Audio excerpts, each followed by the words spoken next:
Hello friends, welcome to my channel Priya's Ruchi. ಇವತ್ತು ನಾನು ಡಾಬಾ ಸ್ಟೈಲಲ್ಲಿ ಮಶ್ರೂಮ್ ಮಸಾಲ ಹೇಗೆ ಮಾಡೋದು ಅಂತ ತೋರಿಸ್ತಾ ಇದ್ದೀನಿ. ಬನ್ನಿ ಇಂಗ್ರೀಡಿಯೆಂಟ್ಸ್ ನೋಡೋಣ. ಮಶ್ರೂಮ್ 200 ಗ್ರಾಮ್ಸ್, ಇದನ್ನು ಈ ಥರ ಸೈಜಲ್ಲಿ ಕಟ್ ಮಾಡಿ ಇಟ್ಕೊಂಡಿದ್ದೀನಿ. 2 ಮೀಡಿಯಮ್ ಸೈಜ್ ಈರುಳ್ಳಿನ ಸಣ್ಣದಾಗಿ ಕಟ್ ಮಾಡಿದ್ದೀನಿ. 2 ಮೀಡಿಯಮ್ ಸೈಜ್ ಟೊಮ್ಯಾಟೊನೂ ಕೂಡ ಕಟ್ ಮಾಡಿದ್ದೀನಿ. 12 ಗೋಡಂಬಿ, 1 tablespoon ginger garlic paste, 1/4 teaspoon ಅರಿಶಿನ, 1/2 ಟೀ ಸ್ಪೂನ್ ಧನಿಯಾ ಪೌಡರ್, 1/2 ಟೀ ಸ್ಪೂನ್ ಜೀರಾ ಪೌಡರ್, ರುಚಿಗೆ ತಕ್ಕಷ್ಟು ಉಪ್ಪು, 1 ಟೇಬಲ್ ಸ್ಪೂನ್ ಅಚ್ಚ ಖಾರದ ಪುಡಿ, 1 ಟೇಬಲ್ ಸ್ಪೂನ್ ಗರಂ ಮಸಾಲಾ ಪುಡಿ, 3 ಟೇಬಲ್ ಸ್ಪೂನ್ ಎಣ್ಣೆ, 1 ಟೇಬಲ್ ಸ್ಪೂನ್ ಕಸೂರಿ ಮೇಥಿ, 1 ಬೌಲಷ್ಟು ಸಣ್ಣಗೆ ಹೆಚ್ಚಿಕೊಂಡಿರೋ ಕೊತ್ತಂಬರಿ ಸೊಪ್ಪು. ಈಗ ನಾನು ಗೋಡಂಬಿನ ಒಂದು ಜಾರಲ್ಲಿ ಪೌಡರ್ ಮಾಡ್ಕೊಳ್ತಾ ಇದ್ದೀನಿ. ಟೊಮ್ಯಾಟೊನು ಕೂಡ ಇನ್ನೊಂದು ಜಾರಲ್ಲಿ ಪ್ಯೂರಿ ಮಾಡ್ಕೊಳ್ತಾ ಇದ್ದೀನಿ. ಈಗ ನಮ್ಮ ಗೋಡಂಬಿ ಪೌಡರ್ ಮತ್ತೆ ಟೊಮ್ಯಾಟೊ ಪ್ಯೂರಿ ರೆಡಿ ಆಗಿದೆ. ಈಗ ನಾನು ಒಂದು ಕಡಾಯಿನ ತಗೊಳ್ತಾ ಇದ್ದೀನಿ. ಕಡಾಯಿ ಸ್ವಲ್ಪ ಬಿಸಿ ಆದ್ಮೇಲೆ ನಾನು ಇದಕ್ಕೆ 3 ಟೇಬಲ್ ಸ್ಪೂನ್ ಅಷ್ಟು ಎಣ್ಣೆನ ಹಾಕೊಳ್ತಾ ಇದ್ದೀನಿ. ಎಣ್ಣೆ ಸ್ವಲ್ಪ ಬಿಸಿ ಆದ್ಮೇಲೆ ಇದಕ್ಕೆ ನಾನು 2 ಲವಂಗ, 2 ಏಲಕ್ಕಿ, 1 ಸಣ್ಣ ತುಂಡು ಚಕ್ಕೆ ಮತ್ತು 1 ಪಲಾವ್ ಎಲೆನ ಹಾಕೊಂಡು ಫ್ರೈ ಮಾಡ್ಕೊಳ್ತಾ ಇದ್ದೀನಿ. ಇದರಿಂದ ನಮ್ಮ ಮಶ್ರೂಮ್ ಮಸಾಲ ಫ್ಲೇವರ್ ಚೆನ್ನಾಗಿ ಬರುತ್ತೆ. ಈರುಳ್ಳಿನ ಕೂಡ ಹಾಕೊಳ್ತಾ ಇದ್ದೀನಿ. ಇದನ್ನು ಕೂಡ ಚೆನ್ನಾಗಿ ಫ್ರೈ ಮಾಡ್ಕೊಳ್ಳೋಣ ಒಂದು 2 ನಿಮಿಷಗಳ ಕಾಲ. ಈಗ 2 ನಿಮಿಷ ಆಗಿದೆ. ಇದಕ್ಕೆ ನಾನು 1 ಟೇಬಲ್ ಸ್ಪೂನ್ ಅಷ್ಟು ಜಿಂಜರ್ ಗಾರ್ಲಿಕ್ ಪೇಸ್ಟ್ನ ಕೂಡ ಹಾಕೊಳ್ತಾ ಇದ್ದೀನಿ. ಇದನ್ನು ಕೂಡ ಚೆನ್ನಾಗಿ ಫ್ರೈ ಮಾಡ್ಕೊಳ್ಳೋಣ. ಜಿಂಜರ್ ಗಾರ್ಲಿಕ್ ಪೇಸ್ಟಲ್ಲಿರೋ ಹಸಿ ವಾಸನೆ ಎಲ್ಲ ಹೋಗೋವರೆಗೂ ನಾವು ಚೆನ್ನಾಗಿ ಇದನ್ನು ಫ್ರೈ ಮಾಡ್ಕೊಳ್ಳೋಣ.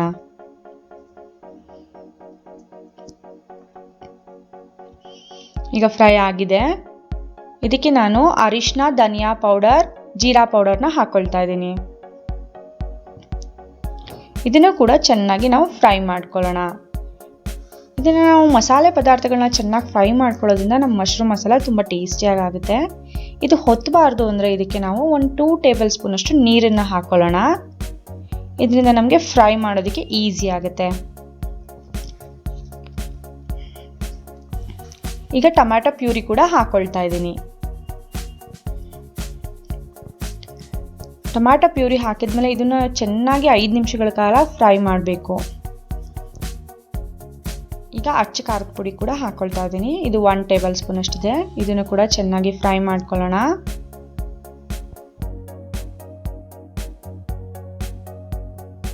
ಇದನ್ನು ನಾವು ಈಗ ಸ್ವಲ್ಪ ಹೊತ್ತು 5 ನಿಮಿಷಗಳ ಕಾಲ ಲಿಡ್ನ ಮುಚ್ಚಿ ಚೆನ್ನಾಗಿ ಬೇಯೋದಕ್ಕೆ ಬಿಡಬೇಕು. ನಾವು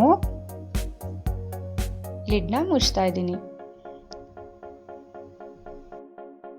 ಈಗ 5 ನಿಮಿಷ ಆಗಿದೆ. ನೋಡಿ, ಟೊಮ್ಯಾಟೊ ಎಲ್ಲ ಚೆನ್ನಾಗಿ ಬೆಂದಿದೆ. ಟೊಮ್ಯಾಟೊ ಪ್ಯೂರಿ ಎಲ್ಲ ಮಸಾಲ ಪದಾರ್ಥಗಳ ಜೊತೆ ಚೆನ್ನಾಗಿ ಬೆಂದಿದೆ. ಸೈಡಿಂದ ಎಣ್ಣೆ ಕೂಡ ಬಿಡ್ತಾ ಇದೆ.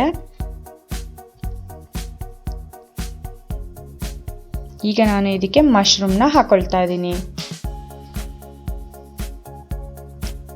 ಮಶ್ರೂಮ್ನ ಹಾಕಿ ಇದನ್ನ ಚೆನ್ನಾಗಿ ಎಲ್ಲ ಮಸಾಲ ಜೊತೆ ಮಿಕ್ಸ್ ಮಾಡ್ಕೊಳ್ಳೋಣ. ಈಗ ಇದಕ್ಕೆ ನಾನು ರುಚಿಗೆ ತಕ್ಕಷ್ಟು ಉಪ್ಪನ್ನ ಹಾಕೊಳ್ತಾ ಇದ್ದೀನಿ. ಒಂದು ಸ್ವಲ್ಪ ನೀರು ಹಾಕ್ತಾ ಇದ್ದೀನಿ ಮಶ್ರೂಮ್ ಬೇಯೋದಕ್ಕೆ.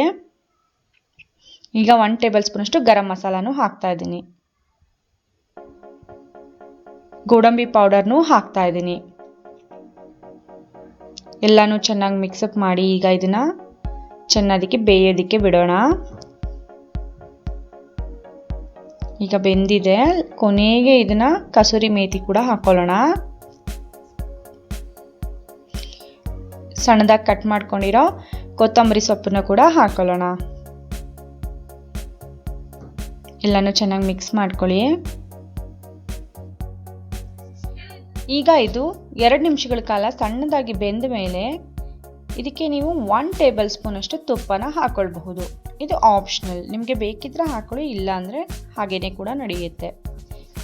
1 ಟೇಬಲ್ ಸ್ಪೂನ್ ತುಪ್ಪ ಹಾಕಿದ್ಮೇಲೆ ಇದನ್ನ ಲೋ ಫ್ಲೇಮ್ನಲ್ಲಿ 2 ನಿಮಿಷಗಳ ಕಾಲ ಬೇಯಿಸ್ಕೊಂಡ್ರೆ ಸಾಕು. Dhaba style mushroom masala ready ಆಗಿದೆ. ನಾನಿವತ್ತು ಡಾಬಾ ಸ್ಟೈಲ್ ಮಶ್ರೂಮ್ ಮಸಾಲ ತುಂಬ ಈಸಿ ಮೆಥಡಲ್ಲಿ ತೋರಿಸ್ಕೊಟ್ಟಿದ್ದೀನಿ. ನೀವು ಕೂಡ ನಿಮ್ಮ ಮನೆಗಳಲ್ಲಿ ಟ್ರೈ ಮಾಡಿ ಎಂಜಾಯ್ ಮಾಡಿ. ನಿಮಗೆ ನನ್ನ ವಿಡಿಯೋ ಇಷ್ಟ ಆಗಿದ್ರೆ ಪ್ಲೀಸ್ ಲೈಕ್ ಮಾಡಿ, ಶೇರ್ ಮಾಡಿ, ಸಬ್ಸ್ಕ್ರೈಬ್ ಮಾಡಿ. ನಿಮ್ಮ ಅನುಭವಗಳನ್ನ ಕಮೆಂಟ್ ಮೂಲಕ ಕಮೆಂಟ್ ಬಾಕ್ಸ್ನಲ್ಲಿ ತಿಳಿಸಿ. Thank you.